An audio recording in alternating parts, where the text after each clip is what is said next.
ರಾಜ್ಯದ ನೂತನ ಮುಖ್ಯಮಂತ್ರಿಯಾಗಿ ಡಿಕೆ ಶಿವಕುಮಾರ್ ಪದಗ್ರಹಣಕ್ಕೆ ಮುಹೂರ್ತ ನಿಗದಿಯಾಗಿದೆ. ಜೂನ್ 3ರಂದು ಡಿಕೆಶಿ ಪ್ರಮಾಣ ವಚನ ಸ್ವೀಕರಿಸಲಿದ್ದಾರೆ. ಲೋಕಭವನದಲ್ಲಿ ಬುಧವಾರ ಸಂಜೆ 5:15ಕ್ಕೆ ಪದಗ್ರಹಣ ಕಾರ್ಯಕ್ರಮ ನಡೆಯಲಿದೆ.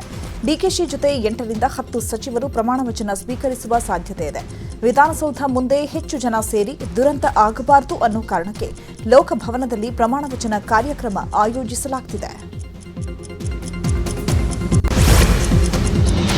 ಭಾವಿ ಸಿಎಂ ಡಿಕೆ ಶಿವಕುಮಾರ್ ಮನೆಯಲ್ಲಿ ಚಟುವಟಿಕೆಗಳು ಗರಿಗೆದರಿದ್ದಾವೆ. ಸಚಿವಾಕಾಂಕ್ಷಿಗಳು ಹಾಗೂ ಶಾಸಕರು ಡಿಕೆಶಿ ಮನೆಗೆ ಬಂದು ಶುಭ ಹಾರೈಸ್ತಾ ಇದ್ದಾರೆ. ಶಾಸಕ ಶಿವಲಿಂಗೇಗೌಡ, ಶ್ರೀನಿವಾಸ ಮಾನೆ, ಹಂಪನಗೌಡ ಬಾದರ್ಲಿ, ಬಸನಗೌಡ ದದ್ದಲ್, ಗಣಿಗ ರವಿ, ಮಾಜಿ ಸಚಿವ ಮಂಕಾಳ ವೈದ್ಯ, ಶಾಸಕ ಜಿಎಸ್ ಪಾಟೀಲ್ ಹಾಗೂ ಅಭಯ ಪ್ರಸಾದ್ ಡಿಕೆಶಿ ಮನೆಗೆ ಭೇಟಿ ಕೊಟ್ಟು ಸಚಿವ ಸ್ಥಾನಕ್ಕೆ ಬೇಡಿಕೆ ಇಟ್ಟಿದ್ದಾರೆ. ಈ ಮಧ್ಯೆ ಕಾಂಗ್ರೆಸ್ ಹಿರಿಯ ನಾಯಕ ಸತೀಶ್ ಜಾರಕಿಹೊಳಿ ಸಹ ಡಿಕೆಶಿ ನಿವಾಸಕ್ಕೆ ಬಂದಿದ್ರು. ಸಚಿವ ಸ್ಥಾನ ಹಾಗೂ ಕೆಪಿಸಿಸಿ ಅಧ್ಯಕ್ಷ ಸ್ಥಾನದ ಮೇಲೆ ಕಣ್ಣಿಟ್ಟಿರುವ ಸತೀಶ್ ಜಾರಕಿಹೊಳಿ ಡಿಕೆ ಮನೆಗೆ ಭೇಟಿ ಕೊಟ್ಟು ಚರ್ಚೆ ನಡೆಸಿದ್ದಾರೆ. ಈ ಮಧ್ಯೆ ನಾಳೆ ಮತ್ತೆ ಡಿಕೆಶಿ ದೆಹಲಿಗೆ ತೆರಳಿ ಸಂಪುಟ ಸೇರುವ ಮೊದಲ ಪಟ್ಟಿ ಅಂತಿಮಗೊಳಿಸಲಿದ್ದಾರೆ. ಶಾಸಕಾಂಗ ಪಕ್ಷದ ನಾಯಕನಾಗಿ ಡಿಕೆ ಶಿವಕುಮಾರ್ ಅವರನ್ನು ಅಧಿಕೃತವಾಗಿ ಆಯ್ಕೆ ಮಾಡಲು ಇವತ್ತು ಸಂಜೆ 4 ಗಂಟೆಗೆ ಕಾಂಗ್ರೆಸ್ ಪಕ್ಷ ಸಿಎಲ್ಪಿ ಸಭೆ ನಡೆಸ್ತಾ ಇದೆ. ವಿಧಾನಸೌಧದ ಬ್ಯಾಂಕ್ವೆಟ್ ಹಾಲ್ನಲ್ಲಿ ಸಿಎಲ್ಪಿ ಸಭೆ ನಡೆಯಲಿದ್ದು, ಕೆಸಿ ವೇಣುಗೋಪಾಲ್ ಸಮ್ಮುಖದಲ್ಲಿ ಸಿದ್ದರಾಮಯ್ಯ ಡಿಕೆ ಶಿವಕುಮಾರ್ ಹೆಸರನ್ನು ಪ್ರಸ್ತಾಪಿಸಲಿದ್ದಾರೆ. ಒಂದು ಸಾಲಿನ ನಿರ್ಣಯದ ಮೂಲಕ ಡಿಕೆಶಿ ಆಯ್ಕೆಯಾಗುವ ನಿರೀಕ್ಷೆ ಇದೆ. ಇಂದಿನ ಸಿಎಲ್ಪಿ ಸಭೆಗೆ 4 ಶಾಸಕರು ಗೈರಾಗಲಿದ್ದಾರೆ. ಶಾಸಕ ಕೆಎನ್ ರಾಜಣ್ಣ ಅಮೆರಿಕ ಪ್ರವಾಸದಲ್ಲಿದ್ದಾರೆ. ರಹೀಂ ಖಾನ್ ಹಜ್ ಯಾತ್ರೆಯಲ್ಲಿದ್ದಾರೆ. ರಾಜು ಕಾಗೆ ಅನಾರೋಗ್ಯದ ಕಾರಣ ನೀಡಿದ್ದಾರೆ. ಪಾವಗಡ ಶಾಸಕ ಎಚ್.ಬಿ. ವೆಂಕಟೇಶ್ ತಂದೆ ಅಂತ್ಯಕ್ರಿಯೆಯಲ್ಲಿದ್ದಾರೆ. ಹೀಗಾಗಿ ಈ 4 ಶಾಸಕರು ಸಿಎಲ್ಪಿ ಸಭೆಗೆ ಬರ್ತಾ ಇಲ್ಲ. ಡಿಕೆಶಿ ಸಚಿವ ಸಂಪುಟದಲ್ಲಿ ಸಚಿವ ಸ್ಥಾನದ ಲಾಬಿ ಜೋರಾಗಿದೆ. ಒಬ್ಬೊಬ್ಬ ಶಾಸಕರು ಸಚಿವ ಸ್ಥಾನದ ಸಿಗುವಂತಹ ಆಕಾಂಕ್ಷೆಯನ್ನ ಇಟ್ಕೊಂಡಿದ್ದಾರೆ. ಈ ಕುರಿತು ನ್ಯೂಸ್ 18ಗೆ ಸಚಿವಾಕಾಂಕ್ಷಿ ಶಾಸಕ ಕೋನರೆಡ್ಡಿ ಪ್ರತಿಕ್ರಿಯಿಸಿ, ನನಗೆ ಸಚಿವ ಸ್ಥಾನ ಸಿಗುವ ಭರವಸೆ ಇದೆ ಅಂತ ಹೇಳಿದ್ದಾರೆ. ಈ ಹಿಂದೆಯೂ ನಾನು ಆಕಾಂಕ್ಷಿಯಾಗಿದ್ದೆ, ಈಗಲೂ ಆಕಾಂಕ್ಷಿ. ಇಂದು ಎಲ್ಲದಕ್ಕೂ ಅಂತಿಮ ಉತ್ತರ ಸಿಗಬಹುದು ಅಂತ ನ್ಯೂಸ್ 18ಗೆ ಕೋನರೆಡ್ಡಿ ತಿಳಿಸಿದ್ದಾರೆ. ನಾನು ರೈತರ ಪರವಾಗಿ ಹೋರಾಟ ಮಾಡ್ಕೊಂಡು ಬಂದೀನಿ. ಭಾಳ ಸುದೀರ್ಘವಾಗಿ ರಾಜಕಾರಣ ಮಾಡೋದ್ರಿಂದ ನನಗೂ ಕೂಡ ಆಕಾಂಕ್ಷೆ ಇದ್ದೀನಿ. ನೀವು ನನಗೆ ಕೊಡಬೇಕು ಅನ್ನೋಂಥ ಮನವಿಯನ್ನು ಹೈಕಮಾಂಡ್ಗೆ ಮತ್ತು ಮುಖ್ಯಮಂತ್ರಿಗಳಿಗೆ, ಉಪಮುಖ್ಯಮಂತ್ರಿಗಳಿಗೆ ಮನವಿ ಮಾಡೀನಿ. ಅಲ್ಟಿಮೇಟ್ಲಿ ಪರಮಾಧಿಕಾರ ಇರ್ತಕ್ಕಂಥದ್ದು ಮುಖ್ಯಮಂತ್ರಿ ಅಧಿಕಾರ. ಅದು ಯಾರು ಮಂತ್ರಿ ಮಾಡ್ಬೇಕನ್ನೋದಕ್ಕೆ ಅವರು ಪ್ರಾದೇಶಿಕವಾರು ಎಲ್ಲ ಇದನ್ನು ನೋಡಿಕೊಂಡು ಮಾಡ್ಬೇಕಾಗೈತಿ. ಅಂಥ ಸಂದರ್ಭ ಇದ್ದಾಗ ನಮ್ಗೆ ಕನ್ಸಿಡರ್ ಮಾಡಂತೇಳಿ ಕೊಟ್ಟರೆ ಸಮರ್ಥವಾಗಿ ಕೆಲಸ ಮಾಡ್ತೀನಿ. ಈ ರಾಜ್ಯದಲ್ಲಿ ಒಂದು ಒಳ್ಳೆಯ ಹೆಸರು ತರ್ತಕ್ಕಂಥ ಕೆಲಸ ಮಾಡ್ತೀವಿ. ನಾನು ಹೈಕಮಾಂಡ್ಗೂ ಮನವಿ ಮಾಡಿದ್ದೀನಿ, ಡಿ ಕೆ ಶಿವಕುಮಾರ್ ಸಾಹೇಬ್ರಿಗೂ ಮಾಡೀನಿ, ಸಿದ್ದರಾಮಯ್ಯ ಸಾಹೇಬ್ರಿಗೂ ಮಾಡೀನಿ. ಮಾಡ್ತಕ್ಕಂಥದ್ದು ಅವ್ರಿಗೂ ಬಿಟ್ಟಿದ್ದು. ಬಟ್ ನನ್ನ ವಿಚಾರದಲ್ಲಿ ಮಾಡೋದು ಬಿಡೋದು ಹೈಕಮಾಂಡಿಗೆ ಬಿಟ್ಟಿದ್ದು. ಇನ್ನು ಈ ಕುರಿತು ಹಾನಗಲ್ ಶಾಸಕ ಶ್ರೀನಿವಾಸ ಮಾನೆ ಕೂಡ ಪ್ರತಿಕ್ರಿಯಿಸಿ ಸಚಿವ ಸ್ಥಾನಕ್ಕೆ ಒತ್ತಾಯಿಸಿದ್ದಾರೆ. ನಾನು ಸಹ ಸಚಿವ ಸ್ಥಾನದ ಆಕಾಂಕ್ಷಿ ಅಂತ ಹೇಳಿದ್ದಾರೆ. 17 ವರ್ಷದಿಂದ ಪಕ್ಷಕ್ಕಾಗಿ ಕೆಲಸ ಮಾಡ್ತಿದ್ದೇನೆ. ಈ ಬಾರಿ ಅವಕಾಶ ಸಿಗುತ್ತೆ ಅನ್ನುವ ವಿಶ್ವಾಸವಿದೆ ಅಂತ ಹೇಳಿದರು. ಈಗಾಗಲೇ 17 ವರ್ಷದಿಂದ ನಾವು ಹಾವೇರಿ ಜಿಲ್ಲೆಯಲ್ಲಿ ಈಗ 6 ಸ್ಥಾನಗಳಲ್ಲಿ 6 ಕಾಂಗ್ರೆಸ್ಸಿನ ಶಾಸಕರಾಗಿದ್ದೇವೆ. ನಾವು ನಮ್ಮ ಜಿಲ್ಲೆಗೆ ಕಳೆದ 3 ವರ್ಷದಿಂದ ಪ್ರಾತಿನಿಧ್ಯ ಸಿಕ್ಕಿಲ್ಲ. ಹಾಗಾಗಿ ಈ 2 ವರ್ಷದಲ್ಲಿ ನಮ್ಮ ಜಿಲ್ಲೆಗೆ ಪ್ರಾತಿನಿಧ್ಯ ಸಿಗ್ತದಂತಕ್ಕಂಥ ಭರವಸೆ ಇಟ್ಟಿದ್ದೀನಿ. ನಾನು ಕೂಡ ಈಗಾಗಲೇ 17 ವರ್ಷದಿಂದ ಸದನದಲ್ಲಿ ಸದಸ್ಯನಾಗಿ ಕೆಲಸ ಮಾಡ್ತಾ ಇದ್ದೀನಿ. ನಾನು ಕೂಡ ಮನವಿ ಸಲ್ಲಿಸಿದ್ದೀನಿ, ಆಶಾದಾಯಕವಾಗಿದ್ದೀನಿ. 136 ಸ್ಥಾನಗಳನ್ನು ಗೆದ್ದಿದ್ದೀವಿ. ಬಹಳಷ್ಟು ಹಿರಿಯರು ಗೆದ್ದಿದ್ದಾರೆ. ಹಾಗಾಗಿ ಪೈಪೋಟಿ ಇರುವುದೇ, ಆದರೆ ಪಕ್ಷದ ತೀರ್ಮಾನಕ್ಕೆ ನಾವೆಲ್ಲ ಬದ್ಧರಾಗಿ ಮತ್ತೆ ಮುಂದಿನ ನಮ್ಮ ಕಾರ್ಯವನ್ನು ಮಾಡ್ತೀವಿ. ಚಳ್ಳಕೆರೆ ಶಾಸಕ ರಘುಮೂರ್ತಿಗೆ ಮಂತ್ರಿ ಸ್ಥಾನ ಖಚಿತ ಎನ್ನಲಾಗ್ತಾ ಇದೆ. ಸಿದ್ದರಾಮಯ್ಯ ಮನೆಗೆ ಶಾಸಕ ರಘುಮೂರ್ತಿ ಜೊತೆಯಲ್ಲಿ ಶಾಸಕ ಗೋವಿಂದಪ್ಪ ಭೇಟಿ ನೀಡಿದರು. ಈ ಬಳಿಕ ಶಾಸಕ ಗೋವಿಂದಪ್ಪ ಮಾತನಾಡಿ, ಶಾಸಕ ರಘುಮೂರ್ತಿ ಅವರದ್ದು ಮಂತ್ರಿ ಸ್ಥಾನ ಖಾಯಂ ಆಗಿದೆ ಅಂತ ಗೋವಿಂದಪ್ಪ ಅಚ್ಚರಿಯ ಹೇಳಿಕೆ ನೀಡಿದ್ದಾರೆ. ಇದಕ್ಕೆ ಪ್ರತಿಕ್ರಿಯಿಸಿದ ಶಾಸಕ ರಘುಮೂರ್ತಿ, ನನಗೆ ಮಂತ್ರಿ ಆಗಬಹುದೆಂಬ ನಿರೀಕ್ಷೆ ಇದೆ ಅಂತ ಹೇಳಿದ್ದಾರೆ. ಆಗುವುದಂತ ನಿರೀಕ್ಷೆನಲ್ಲಿದ್ದೀವಿ. ಇಲ್ಲ, ಅವರಿಗೆಲ್ಲ ನಾವು ಇದು ಮಾಡಕ್ ವಿಶ್ ಮಾಡಿ ಬಂದ್ವಿ. ಸಿಗೋ ವಿಶ್ವಾಸ ಇಲ್ಲಿವರೆಗೂ ಕೇಳ್ಕೊಂತ ಬಂದಿದ್ದೀವಿ, ಮಂತ್ರಿಗಿರಿ ಕೊಡ್ರಿ ಅಂತೇಳಿ ಒಪ್ಕೊಂಡಿದ್ದಾರೆ. ಮುಂದೆ ಏನಾಗುತ್ತೋ ನೋಡ್ಬೇಕು. ಸಿದ್ದರಾಮಯ್ಯ ಅವರು ಕೊಡಿ ಕೇಳಿದ್ವಿ, ಈಗ ನೋಡೋಣಪ್ಪ ಅಂತ ಹೇಳಿದ್ದಾರೆ. ಕನ್ಸಿಡರ್ ಮಾಡಿದ್ರೆ ಒಳ್ಳೇದು. ಕನ್ಸಿಡರ್ ಮಾಡ್ತಾರೆ ಅಂತ ಅಂದ್ಕೊಂಡಿದ್ದೀವಿ. ಮಾತಾಡಿದ್ವಿ. ದೆಹಲಿಗೆ ತೆರಳಿದ್ದ ಕಾಂಗ್ರೆಸ್ ಹಿರಿಯ ನಾಯಕರು ಬೆಂಗಳೂರಿಗೆ ವಾಪಸ್ ಆಗಿದ್ದಾರೆ. ಕೆಎಚ್ ಮುನಿಯಪ್ಪ, ಎಂಬಿ ಪಾಟೀಲ್, ಶಿವರಾಜ್ ತಂಗಡಗಿ ಹಾಗೂ ಪ್ರಿಯಾಂಕ್ ಖರ್ಗೆ ದೆಹಲಿಯಿಂದ ಬೆಂಗಳೂರಿಗೆ ಮರಳಿದ್ದಾರೆ. ಈ ವೇಳೆ ಶಾಸಕರು ಪ್ರತಿಕ್ರಿಯಿಸಿದ್ದಾರೆ.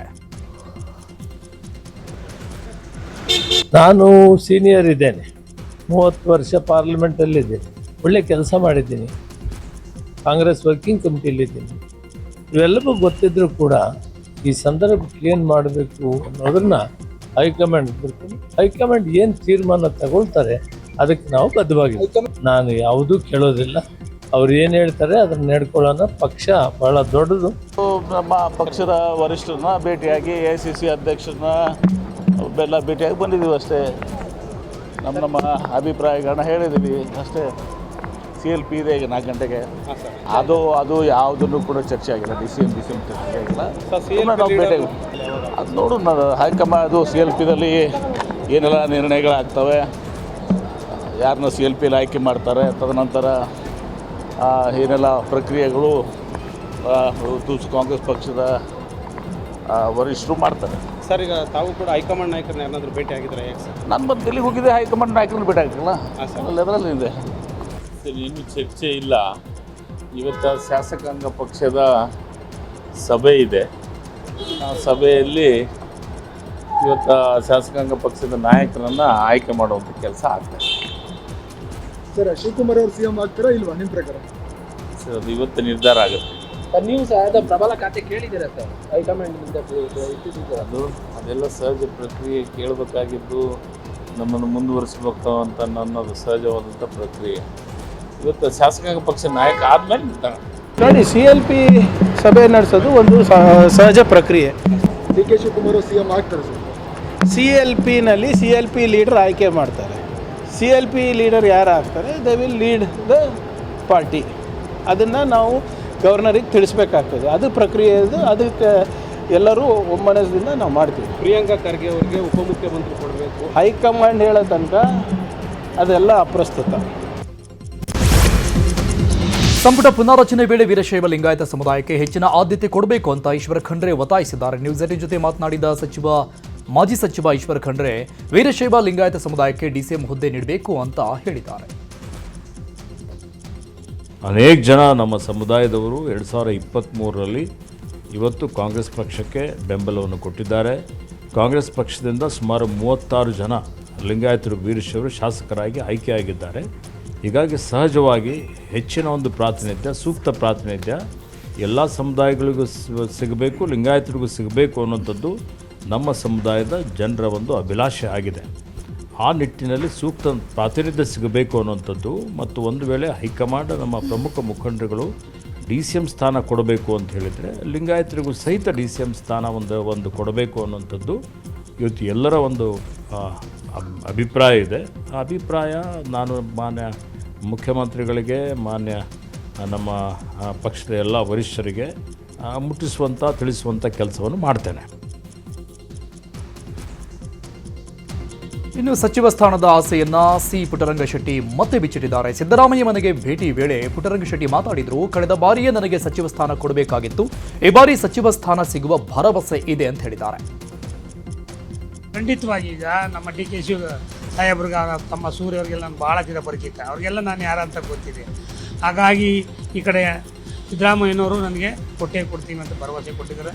ಕೊಡ್ತಾರೆ ಅನ್ನೋ ಆಶಾಭಾವನೆ ಇದೆ. ಯಾಕಂದರೆ ಕರ್ನಾಟಕದ ಒಬ್ಬನೇ ಉಪಹಾರವಿರೋದು, ಅತ್ಯಂತ ಮೋಸ್ಟ್ ಬ್ಯಾಕ್ವರ್ಡ್ನಲ್ಲಿರ್ತಕ್ಕಂಥದ್ದೇ ನಾನು. ಹಾಗಾಗಿ ಚಾಮರಾಜನಗರ ಜಿಲ್ಲೆಯಲ್ಲಿ 4 ಬಾರಿ ಘಟಾನುಘಟಿಗಳನ್ನೇ ಸೋಸಿ ಗೆದ್ಕೊಂಡ್ಬಂದಿದ್ದೀನಿ. ಹಾಗೆ ನನಗೆ ಆಶೀರ್ವಾದ ಮಾಡ್ತಾರೆ ಅನ್ನೋ ಒಂದು ಆಶಾಭಾವನೆ ಇದೆ. ಮೊದಲೇ ನಂಗೆ ಮಾತಾಗಿತ್ತು, ಕಳೆದ 3 ವರ್ಷ ಹಿಂದೆ ನಾನು ಸಚಿವನಾಗಬೇಕಾಗಿತ್ತು, ಈಗ ಒಂದು ಅವಕಾಶ ಸಿಗ್ತದೆ. ಸಚಿವ ಸ್ಥಾನದ ರೇಸ್ನಲ್ಲಿ MLC ಐವನ್ ಡಿಸೋಜಾ ಕೂಡ ಇದ್ದಾರೆ. ಸಿದ್ದರಾಮಯ್ಯ ಭೇಟಿಯಾಗಿ DK ಸಂಪುಟದಲ್ಲಿ ಸಚಿವ ಸ್ಥಾನ ಬೇಡಿಕೆ ಇಟ್ಟಿದ್ದಾರೆ ಎನ್ನಲಾಗಿದೆ. CM ಭೇಟಿ ಬಳಿಕ MLC ಐವನ್ ಡಿಸೋಜಾ ಮಾತನಾಡಿ, ನಾನು ಕೂಡ ಸಚಿವ ಸ್ಥಾನದ ಆಕಾಂಕ್ಷಿ ಅಂತ ಹೇಳಿದ್ದಾರೆ. ಮಂತ್ರಿ ಆಗಬೇಕು ಅಂತ ಆಸೆ ಇದೆ, ಕೊಟ್ಟರೆ ಮಂತ್ರಿ ಆಗುವ ಅವಕಾಶ ಇದೆ. ಹಾಗಾಗಿ ಒಳ್ಳೆ ಸಂಪುಟ ಬರಬೇಕು, ಒಳ್ಳೆ ಜನರು ಮಂತ್ರಿಮಂಡಲದಲ್ಲಿ ಇರಬೇಕು, ಎಲ್ಲ ಸಮುದಾಯಕ್ಕೆ ಪ್ರಾತಿನಿಧ್ಯ ಕೊಡಬೇಕು. ಹಾಗೆ ಕ್ರೈಸ್ತ ಸಮುದಾಯಕ್ಕೂ ಪ್ರಾತಿನಿಧ್ಯ ಕೊಡಲಿ ಅಂತ ನಾನು ಕೇಳಿ ಅಂತ ಏನಿಲ್ಲ. ನಮ್ಮಲ್ಲಿ ಜಾರ್ಜ್ ಅವರು DCM ಕೊಡಬೇಕು ಮತ್ತು ನಾನೊಬ್ಬರು ನಮಗೂ ಮಂತ್ರಿ ಕೊಡಬೇಕು, ನಮ್ಮ ಹೋರಾಟ ಇದೆ, ಅದು ಮಾಡ್ತಾ ಇದ್ದೀವಿ. ಹೌದು, ಮಾತಾಡಿದ್ದೇವೆ, ಇಬ್ಬರ ಹತ್ರವೂ ಮಾತಾಡಿದ್ದೇವೆ, ಎಲ್ಲರ ಹತ್ರವೂ ಮಾತಾಡಿದ್ದೇವೆ. ಆಲ್ ಆರ್ ಪಾಸಿಟಿವ್, ಭರವಸೆ ಇದೆ. ಒಳ್ಳೆ ಸರ್ಕಾರ ಬರಬೇಕು, ಒಳ್ಳೆ ಕ್ಯಾಬಿನೆಟ್ ರಚನೆ ಆಗಬೇಕು, ಕೊಡಬೇಕು ಅಂತ ಕೇಳಿದ್ದೀವಿ. ಕೇಳುವಂಥದ್ದು ನಮ್ಮ ಕೆಲಸ, ಕೊಡ್ತಾರೆ ಅಂತ. ಸ್ಪೀಕರ್ ಆಗಿದ್ದ ಯುಟಿ ಖಾದರ್ ಈಗ ಡಿಸಿಎಂ ರೇಸ್ನಲ್ಲಿದ್ದಾರೆ. ಸಿದ್ದು ಮಾತಿನಂತೆ 3 ವರ್ಷ ಸ್ಪೀಕರ್ ಆಗಿದ್ದ ಖಾದರ್ ಈಗ ಡಿಕೆಶಿ ಸಂಪುಟದಲ್ಲಿ ಡಿಸಿಎಂ ಜೊತೆಗೆ ಮಂತ್ರಿ ರೇಸ್ನಲ್ಲಿದ್ದಾರೆ. ಅಲ್ಪಸಂಖ್ಯಾತರ ಕೋಟಾದಲ್ಲಿ ಡಿಸಿಎಂ ಹುದ್ದೆಗೆ ಪೈಪೋಟಿ ಜೋರಾಗಿದ್ದು, ಡಿಕೆಶಿ ಸಂಪುಟದಲ್ಲಿ ಮಂತ್ರಿ ಮಾಡಲು ಹೈಕಮಾಂಡ್ ಮನಸ್ಸು ಮಾಡಿದೆ ಎನ್ನಲಾಗ್ತಾ ಇದೆ. ಅಲ್ಪಸಂಖ್ಯಾತರ ಕೋಟಾದಲ್ಲಿ ಡಿಸಿಎಂ ಹುದ್ದೆಗೆ ಖಾದರ್ ಪಟ್ಟು ಹಿಡಿದಿದ್ದಾರೆ ಎನ್ನಲಾಗಿದೆ.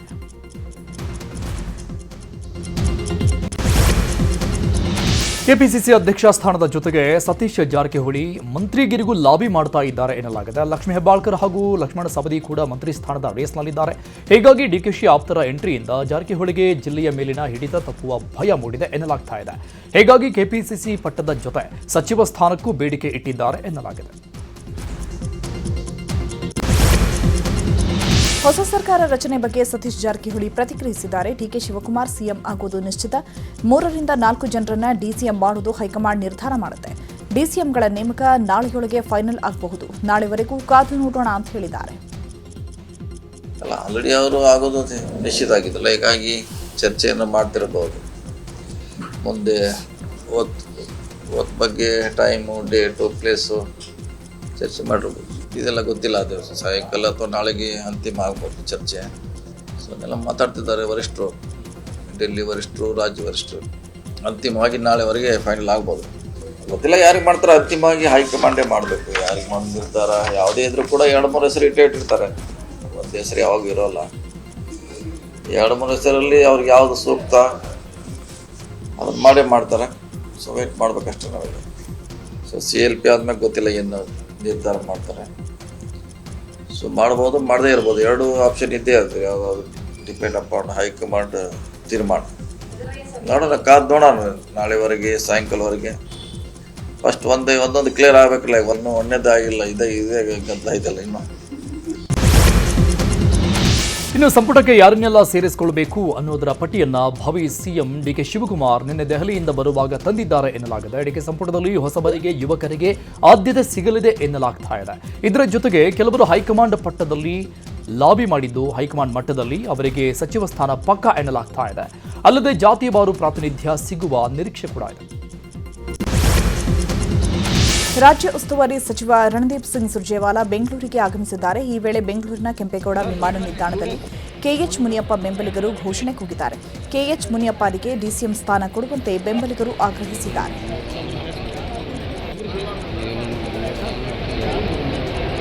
ಈಗಾಗಲೇ ಬೆಂಗಳೂರಿಗೆ ಆಗಮಿಸಿದ ಕೆಸಿ ವೇಣುಗೋಪಾಲ್ ಶಾಂಗ್ರಿಲಾ ಹೋಟೆಲ್ನಲ್ಲಿ ತಂಗಿದ್ದಾರೆ. ಶಾಂಗ್ರಿಲಾ ಹೋಟೆಲ್ನಲ್ಲಿ ಕೆಸಿ ವೇಣುಗೋಪಾಲ್ರನ್ನ ಮಧ್ಯಾಹ್ನ 3 ಗಂಟೆಗೆ ಡಿಕೆ ಶಿವಕುಮಾರ್ ಭೇಟಿಯಾಗಲಿದ್ದಾರೆ. ಕೆಸಿ ವೇಣುಗೋಪಾಲ್ ಭೇಟಿ ಬಳಿಕ ಡಿಕೆಶಿ ವಿಧಾನಸೌಧಕ್ಕೆ ತೆರಳಿ ಸಿಎಲ್ಪಿ ಸಭೆಯಲ್ಲಿ ಪಾಲ್ಗೊಳ್ಳಲಿದ್ದಾರೆ.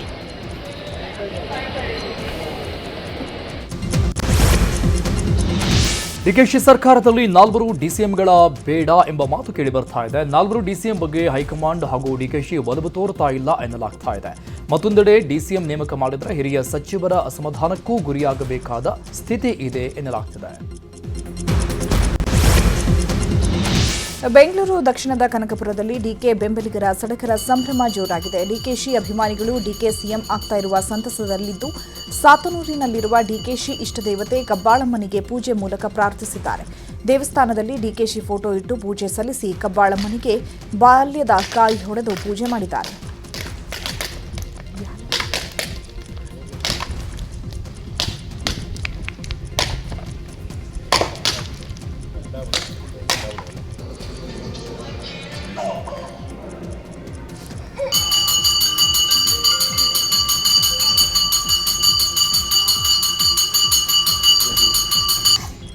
ಇನ್ನು ಡಿಕೆ ಶಿವಕುಮಾರ್ ಸಿಎಂ ಆಗ್ಲಿ ಅಂತ ಡಿಕೆಶಿ ಅಭಿಮಾನಿಯೊಬ್ಬ ವಿಚಿತ್ರ ಹರಕೆ ಹೊತ್ತಿದ. ಬೆಂಗಳೂರು ದಕ್ಷಿಣ ಜಿಲ್ಲೆ ಹಾರೋಹಳ್ಳಿ ತಾಲೂಕಿನ ಚಿಕ್ಕಸಾದೇನಹಳ್ಳಿ ಗ್ರಾಮದ ಈಶ್ವರಪ್ಪ ಎಂಬ ಅಭಿಮಾನಿ ಡಿಕೆಶಿ ಸಿಎಂ ಆಗುವವರೆಗೂ ಕಟಿಂಗ್ ಹಾಗೂ ಶೇವಿಂಗ್ ಮಾಡಿಸಲ್ಲ ಅಂತ ಹರಕೆ ಹೊತ್ತಿದ್ದಂತೆ. ಡಿಕೆ ಶಿವಕುಮಾರ್ ಸಿಎಂ ಆದರೆ ಮಂತ್ರಾಲಯಕ್ಕೆ ಹೋಗಿ ಮುಡಿ ಕೊಡ್ತೇನೆ ಅಂತ ಹರಕೆ ಕಟ್ಕೊಂಡಿದ್ದಂತೆ. ಈಗ ಆತನ ಹರಕೆ ತೀರಿಸುವ ಕಾಲ ಸನ್ನಿಹಿತವಾಗಿದೆ. ರಾಯಚೂರಿನಲ್ಲಿರುವ ಕಾಂಗ್ರೆಸ್ ಕಾರ್ಯಕರ್ತರು ಸಂಭ್ರಮಿಸಿದ್ದಾರೆ. ಡಿಕೆ ಶಿವಕುಮಾರ್ ಸಿಎಂ ಆಗ್ತಾ ಇರುವ ವಿಚಾರ ತುರ್ವಿಹಾಳ ಪಟ್ಟಣದಲ್ಲಿ ಕಾಂಗ್ರೆಸ್ ಕಾರ್ಯಕರ್ತರು 101 ಕಾಯನ್ನ ಒಡೆದು ಪಟಾಕಿ ಹಚ್ಚಿ ಸಂಭ್ರಮಿಸಿದ್ದಾರೆ. ಇದೇ ವೇಳೆ ಶಾಸಕ ಬಸನಗೌಡ ತುರ್ವಿಹಾಳ ಅವರಿಗೆ ಸಚಿವ ಸ್ಥಾನ ನೀಡಲು ಒತ್ತಾಯಿಸಿದ್ದಾರೆ. ಬೆಂಗಳೂರು ದಕ್ಷಿಣ ಜಿಲ್ಲೆಯ ರಾಮನಗರದಲ್ಲಿ ಡಿಕೆ ಶಿವಕುಮಾರ್ ಕಟೌಟ್ಗಳು ರಾಜಿಸ್ತಾ ಇದ್ದಾವೆ. ಅಧಿಕೃತವಾಗಿ ಡಿಕೆಶಿ ಸಿಎಂ ಆಗಿ ಪ್ರಮಾಣ ವಚನಕ್ಕೂ ಮೊದಲೇ ನೂತನ ಸಿಎಂ ಅಂತ ಶುಭ ಹಾರೈಕೆಯ ಕಟೌಟ್ಗಳು ಹಾಕಲಾಗಿದೆ.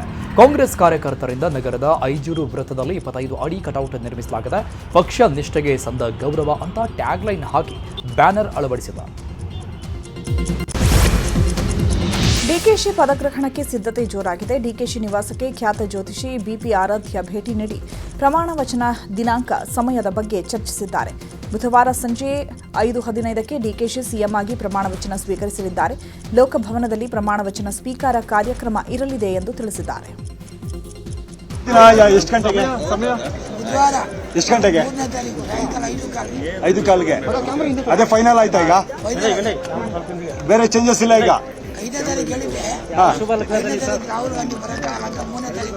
ಯಾವ ದಿನ? ಎಷ್ಟು ಗಂಟೆಗೆ ಸಮಯ? ಎಷ್ಟು ಗಂಟೆಗೆ? 5:15ಗೆ.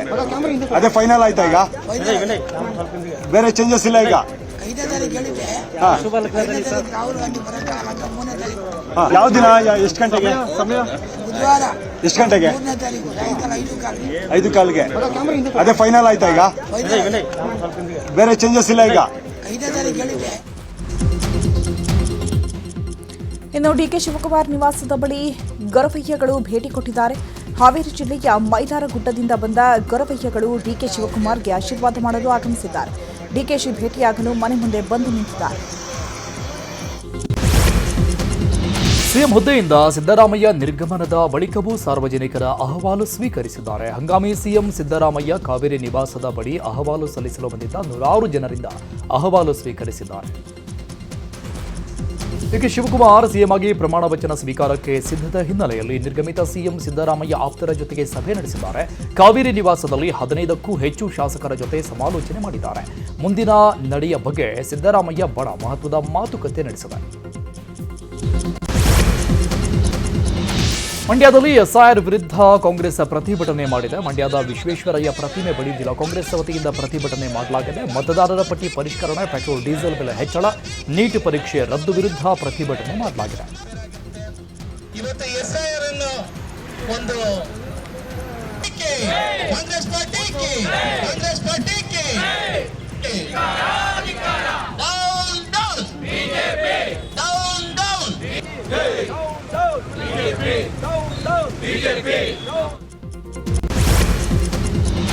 ಬೆಲೆ ಏರಿಕೆ ವಿರುದ್ಧ ಕಾಂಗ್ರೆಸ್ ಕಾರ್ಯಕರ್ತರು ವಿನೂತನವಾಗಿ ಪ್ರತಿಭಟನೆ ಮಾಡಿದ್ದಾರೆ. ಬೆಳಗಾವಿ ಚೆನ್ನಮ್ಮ ವೃತ್ತದಲ್ಲಿ ಸೌದೆ ಒಲೆಯಲ್ಲಿ ಚಪಾತಿ ಮಾಡಿ ಆಕ್ರೋಶ ವ್ಯಕ್ತಪಡಿಸಿದ್ದಾರೆ. ಆಯಿಷಾ ಸನದಿ ನೇತೃತ್ವದಲ್ಲಿ ಕಾಂಗ್ರೆಸ್ ಮಹಿಳಾ ಕಾರ್ಯಕರ್ತರು ಚಪಾತಿ ಮಾಡಿ ಕೇಂದ್ರದ ವಿರುದ್ಧ ಕಿಡಿಕಾರಿದ್ದಾರೆ.